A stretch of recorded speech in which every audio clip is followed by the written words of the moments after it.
damos en tu Padre Celestial por las bendiciones, por este tiempo, por los hermanos, la vida, Señor, su fe, su corazón. Gracias, Señor, también porque así como nosotros, ellos también tienen cosas que hacer en su día y le dedican tiempo a leer tu palabra, Señor, y a esta clase. Igual nosotros, gracias, Señor, porque un poco tarde, pero nos permitiste llegar. Ponemos en tus manos esta clase, nuestros corazones, nuestro entendimiento, y te suplicamos que seas con nosotros. En el nombre de Cristo Jesús pedimos y damos gracias. Amén. Amén. Ahí tengo el maestro Mormada. Okay. Pues página y página, ¿no? ¿Empiezo o empiezo? Tú y ellos, luego tú. Luego ellos. Ay, yo leo feo y estoy tapado. Y les hablo así de fe y sexo en el matrimonio. Jesús no ordena a sus discípulos casarse, pero santifica el matrimonio según la ley al afirmar su indisolubilidad y al prohibir a la parte inocente volver a casarse cuando la pareja culpable ha roto el matrimonio mediante el adulterio. Esta prohibición libera al matrimonio del deseo egoísta y malvado, consagrándolo al servicio del amor, que solo es posible en una vida de discipulado. Jesús no desvaloriza el cuerpo y sus instintos naturales, pero sí condena la incredulidad que suele estar latente muy frecuentemente en sus deseos. Aún nuestros cuerpos pertenecen a Cristo y tienen su parte en la vida de discipulado porque son miembros de su cuerpo.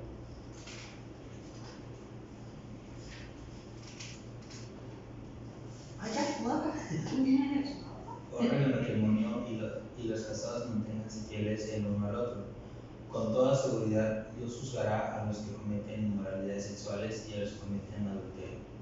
No amen el dinero, estén contentos con lo que tienen, pues Dios ha dicho, nunca te fallaré, jamás te abandonaré. Hebreos 13, 4 y 5. Antes de ver qué lugar ocupa tener hijos y criarlos, debemos considerar la enorme importancia de las relaciones sexuales en el matrimonio. Veremos en próximos capítulos que la obligación de ser fructíferos y multiplicarse no es absoluta. Tampoco están las relaciones sexuales vinculadas exclusivamente con el acto de la procreación. Dios no creó esta enorme capacidad de placer meramente para asegurarse de que hubiera una nueva generación. Aunque así es, Dios podría haberlo arreglado para que no tuviéramos ningún placer del acto sexual, pero nos provocará náuseas si no tuviéramos relaciones sexuales, relaciones 2 veces a la semana. Eso hubiera funcionado también.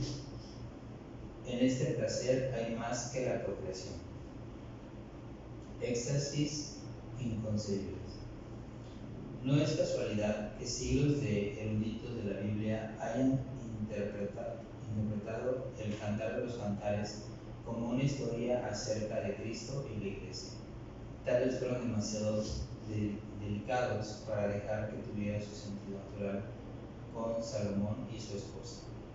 Pero no estaban equivocados al ver que el significado último del sexo matrimonial tiene que ver con los deleites finales entre Cristo y su Iglesia. Uno no tiene que ser asceta, una seta, y no tiene que tener miedo de lo. Bueno, creo que en este caso se entiende, ¿no? De que Dios estipuló el matrimonio y lleva beneficios como son las relaciones. Y creo que antiguamente sí sabíamos, ¿no? Que decía, las relaciones son para procrear. Y de hecho creo que hay una religión que prohíbe el uso de condón y todo eso. O sea, nosotros como cristianos sabemos que podemos tener hijos en su tiempo, unos no. Y antiguamente también estaba la cadencia de decir los que Dios te mande, ¿no?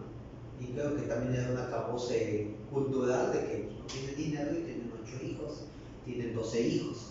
Entonces, en la responsabilidad que está, podemos hacer uso o goce del sexo entre parejas, sí, no es de que, ay, no, los hijos que te mandan solo son para procrear, como antiguamente se usaba, y es entendible, ¿no?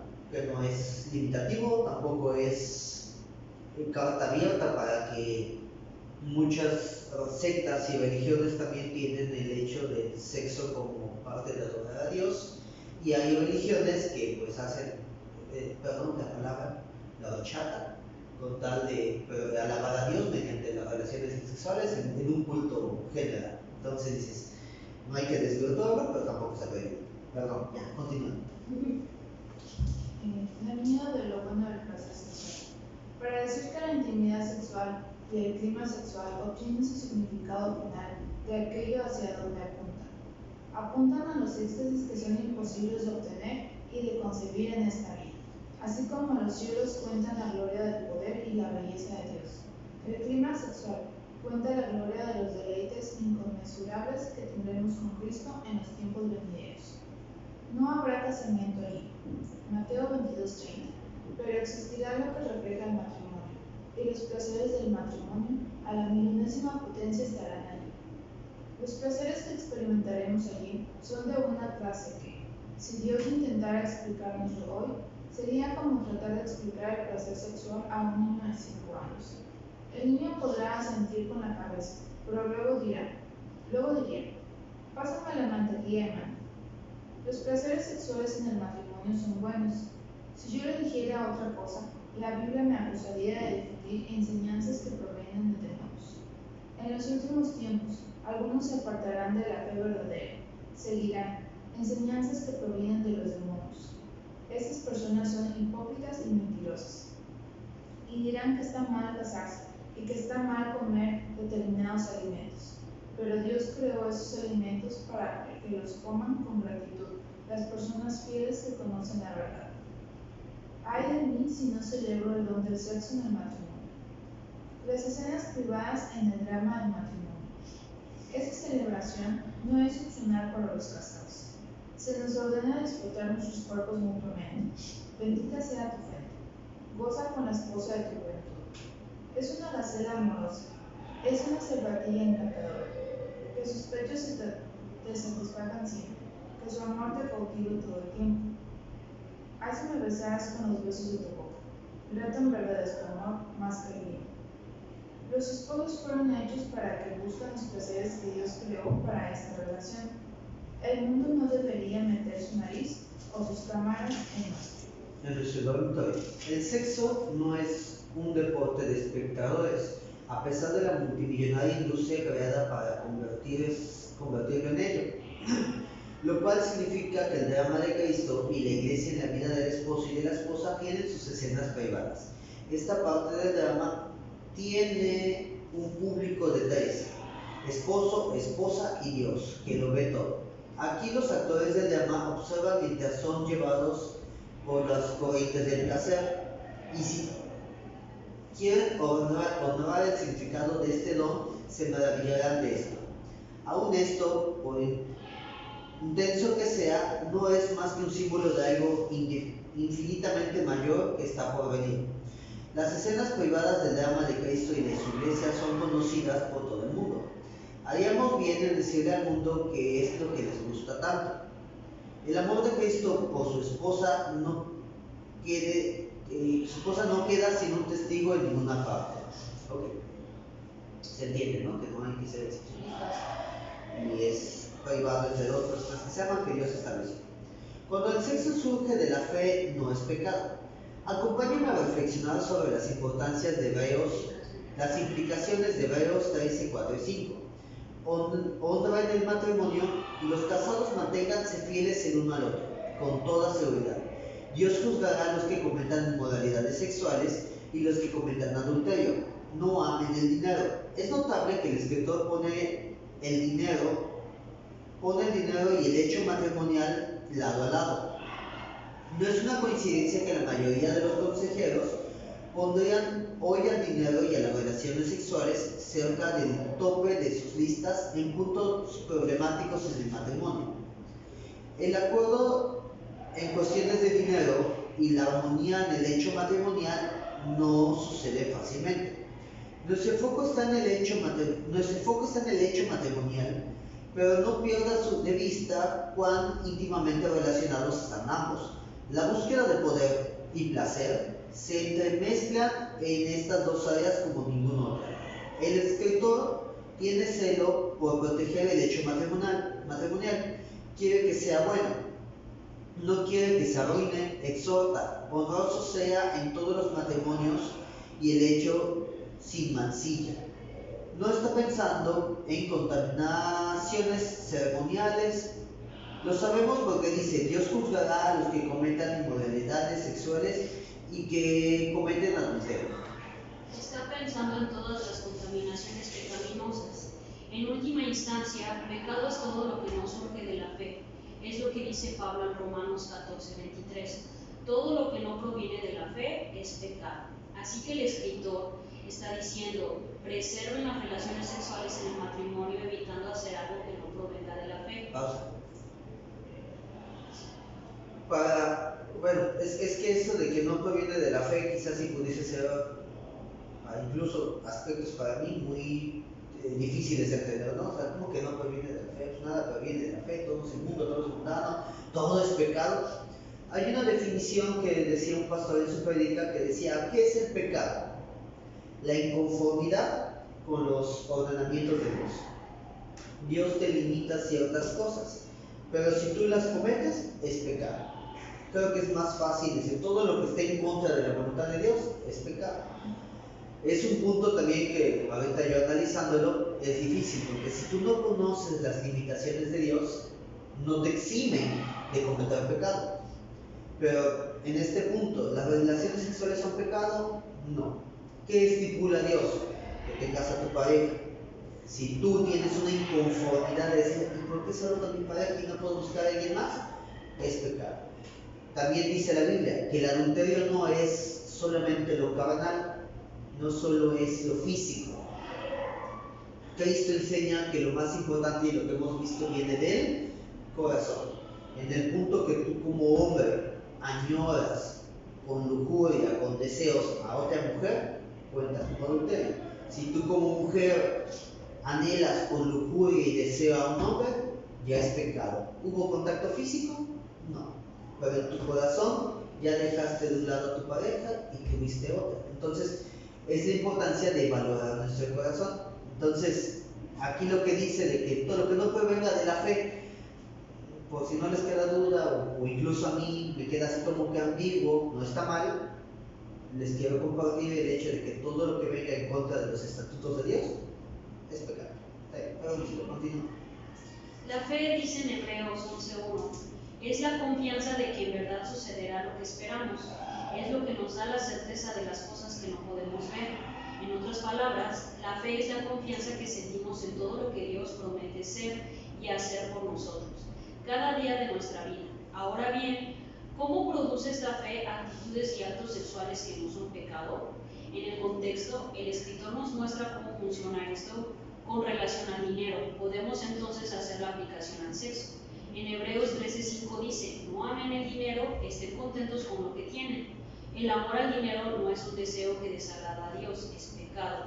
Ahora, el antídoto a este amor pecaminoso y a todos los males que fluyen de él es el contentamiento. Estén contentos con lo que tienen, pero el escritor no nos deja librados a nuestros recursos para encontrar el contentamiento de alguna forma. Continúa dando una base para el contentamiento, pues Dios ha dicho, nunca te fallaré, jamás te abandonaré. La base para el contentamiento es la promesa de la ayuda y comunión infalibles de Dios. Pausa. Otra medida de comentario mío. Creo que esto que menciona del dinero es muy real, muy fidedigno. Cuando ustedes ya vivan juntos y se casan, algo muy importante que deben de contemplar es de que el dinero es de ambos. Yo les comparto mi experiencia, que no vengo a hablar de mis experiencias, pero sí de una vivencia. Cuando me casé, yo sí era que, pero es mi dinero. ¿Por qué te compras eso? Pues mi dinero. Entonces, sí es un foco muy importante en el cual el dinero conlleva problemáticas. No solo por la envidia de decir, me compro lo que yo quiero porque yo para eso trabajo, sino también otra problemática es que no hay dinero, ¿qué vamos a hacer? Entonces en el corazón que llega la angustia, la preocupación, el nerviosismo, la duda. Aquí nuevamente dice la palabra, estén contentos, pero no lo dice en un punto de autoengáñate, ¿no? De que estoy mal, pero, ¿cómo decía María de todos los ángeles? Si yo estoy bien, tú estás bien, todo está bien. Si tú estás bien, yo estoy... O sea, no te mentalices a pensar en que, no, debo estar bien. Sino que, ¿qué te dice? Confía en Dios. En esta palabra Dios te da una exhortación, pero acompañado de la exhortación viene una promesa. No solo es un a ver qué haces, sino que te dice confía, porque Dios proveerá. ¿Y qué dice? ¿Qué dice? No, me estoy contentos que lo tienen. El amor, ¿dónde dice? Ay, ayúdenme a buscar. Dios ha dicho, nunca te fallaré, jamás te abandonaré. Entonces esas son promesas que Dios nos da. Algo también que junto con mi esposa veíamos es en pandemia, ¿no? O sea, hay una etapa en la que creo que Dios te peleó. No creo, Dios te peleó. Y el dinero es una de ellas. Hubo una vez en la cual yo me quedé sin empleo. O sea, me despidieron en ese momento en pandemia, me dijeron, chao, bye. Y tú no tenías trabajo. Yo llevaba un mes sin trabajo. Y ya mi esposa llevaba un mes sin trabajo. Y sí, en el momento como que ya las familias dices, ¿y ahora qué? Y era pandemia, nadie contrataba. Gracias a Dios, un amigo, ese mismo día en la tarde, ¿verdad? Casi al mismo tiempo. Mientras a él lo despedían, a mí me llegó una llamada para contratarme. Oye, ¿sabes qué? Aquí en un ayuntamiento Y sí. estoy buscando y hay trabajo. Pensé en ti, vente a trabajar. Entonces, a mí, honestamente, me cuesta mucho conseguir trabajo. No sé si porque no soy capaz, porque soy muy honesto y digo que coger, no sé. Me cuesta mucho conseguir trabajo. Sé que el Señor conoce mi corazón y que quizás sabiendo si me da mucho me llegue a perder, o me llegue a afanar, o a desubicarme. Entonces Dios conoce los corazones. Y aquí el dinero, dentro del matrimonio, es muy importante. Genera problemáticas, genera rencores, pero si tú te compraste esto, yo también me quiero comprar algo. Si tú gastaste en esto, yo no he gastado nada. ¿Por qué estás gastando cuando no tenemos dinero? No alcanza para pagar la tarjeta, el coche se echó a perder. O sea, sí genera problemáticas. Entonces, se los digo quizás si digan la verdad, pues sí, es una vivencia que todos tenemos. Sí, también a nosotros nos dijeron, van a venir problemas, y sí. Pero hay que confiar, como dice Dios, no te desampararé ni te dejaré. Y es una promesa que nosotros, gracias a Dios, hemos vivido. Y creo que como matrimonio de ustedes sería muy bueno que pongan su fe en una promesa así. No es autoengaño, no es mantra de que lo repito, que Dios me va a cuidar, Dios me va a cuidar. No es decreto, no. Aprendan a confiar. Entonces esto le va a salvaguardar muchas situaciones y muchas angustias de su corazón. ¿Algo? Pues también nos dice que nos gocemos en todo momento, ¿no? Y acordándome de eso, está complicado gozarte en un momento en el que sabes que te estás quedando sin empleo. Nosotros veníamos saliendo de un problema económico grande. 2019 para nosotros fue pagar, o sea, no teníamos ahorros, nada, ¿no? Veíamos el 2020 así como que, ay, por fin vamos a respirar. ¿Terminamos de pagar las deudas? O sea, en diciembre se acabaron nuestras deudas, pero veíamos el 2020 como nuestro año, ¿no? A mí tenía un mes que me habían contratado en un mejor lugar, un mejor sueldo. Entró la pandemia y yo llevaba apenas un mes, a todos nos despidieron. Y para cuando a él lo despidieron, yo llevaba un mes sin trabajo, ¿no? Pero él tenía muchos años en su empresa, nunca se le ocurrió, nunca pensó en que lo fueran a despedir, shalala, ¿no? Pero es muy complicado, la verdad, muy complicado en el sentido que yo estaba escuchando, ya me estaba dando cuenta de qué era su llamada, y yo empecé a asustarme, ¿no? Así de que, ¿cómo le vamos a hacer? Está ahorita la situación bien complicada, shalala, en mi corazón, así hubo miedo, angustia, de todo, ¿no? Y en ese inter de que apenas estaba procesando la situación, pues me llegó a mí la llamada. Y fue hasta ahí donde uno dice, ay Señor, muchas gracias, ¿no? O sea, ni tiempo de asustarme tuve, ¿no?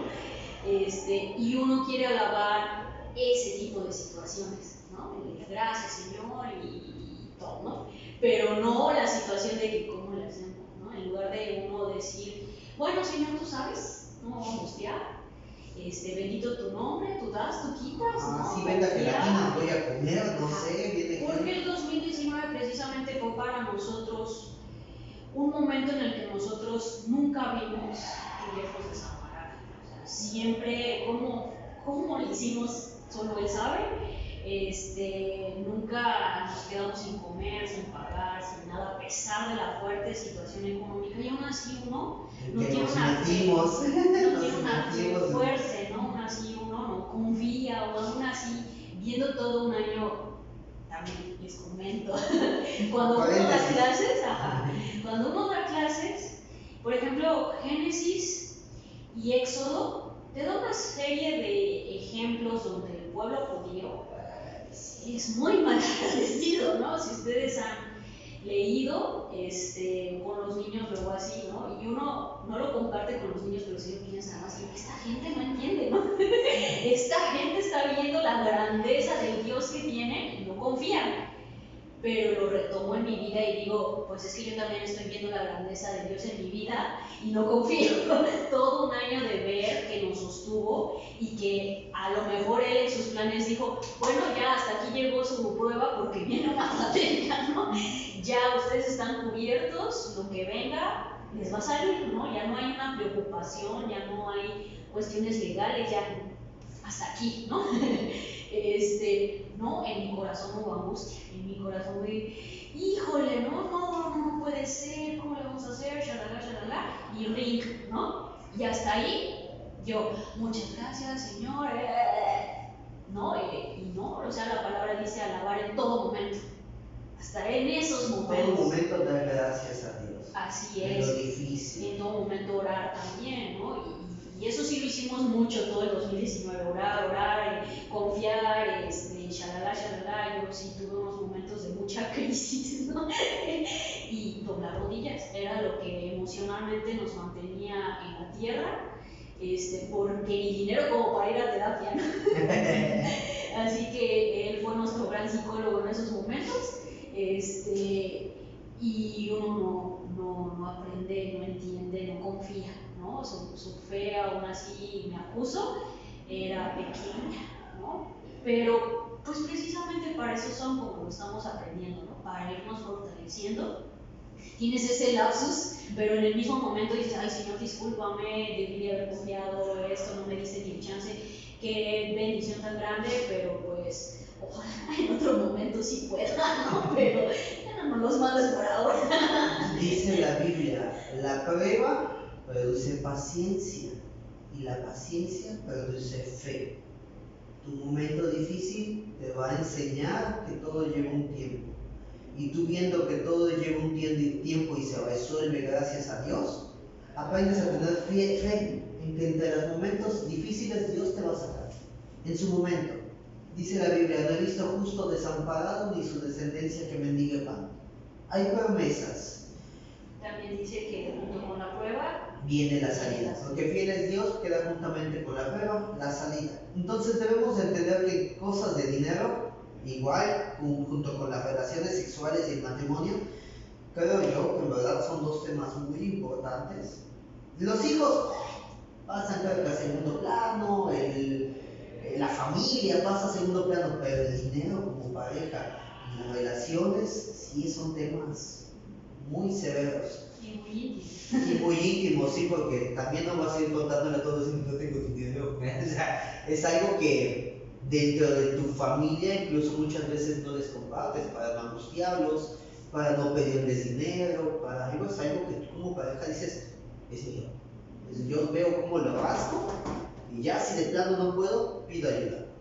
No sé, hay diferentes personas. Pero bueno, era el paréntesis nada más de este aspecto. ¿Dónde nos quedamos? Así que lo que está diciendo el escritor de Hebreos es esto: Dios ha hecho promesas tan reconfortantes, alentadoras e inspiradoras de esperanza en su palabra, como la que se cita aquí de Deuteronomio 31:6, que si tenemos fe en estas promesas estaremos contentos. El contentamiento es el antídoto para el amor al dinero y el antídoto para todo pecado sexual. Pecado es lo que uno siente, piensa y hace cuando no confía en Dios ni descansa en sus promesas. Así que el mandato de Hebreos 13:4 puede expresarse así: que sus relaciones sexuales estén libres de todo acto sexual y de todo acto o actitud que no provenga de la fe en la palabra de Dios, o en forma positiva. En sus relaciones sexuales matrimoniales tengan aquellas actitudes y hagan aquellas cosas que surjan del contentamiento que viene de confiar en las promesas de Dios. Si estoy contento en Cristo, ¿por qué tener sexo? Sin embargo, ahora surge inmediatamente un problema. Alguien podría preguntar: si estoy contento mediante la fe en las promesas de Dios, ¿por qué debería siquiera buscar la gratificación sexual? Esa es una buena pregunta, y la primera respuesta es: tal vez no debería buscar ninguna satisfacción sexual, tal vez debería seguir soltero o soltera. Hablamos de esto en el capítulo 9. Existe una segunda respuesta a esta pregunta, a saber, el contentamiento que Dios promete dar no significa el fin de todos los deseos, especialmente los deseos corporales. Incluso Jesús, cuya fe era perfecta, tuvo hambre y deseó comida, se cansó y deseó descansar. El apetito sexual se encuentra en la misma categoría. El contentamiento de la fe no lo quita, así como no quita el hambre y el cansancio. Entonces, ¿qué significa el contentamiento con relación al deseo sexual que tenemos? Creo que significa dos cosas. Primero, si la gratificación de ese deseo es negada a través de la soltería, entonces esa negación será compensada con una porción abundante de la ayuda y comunión de Dios a través de la fe.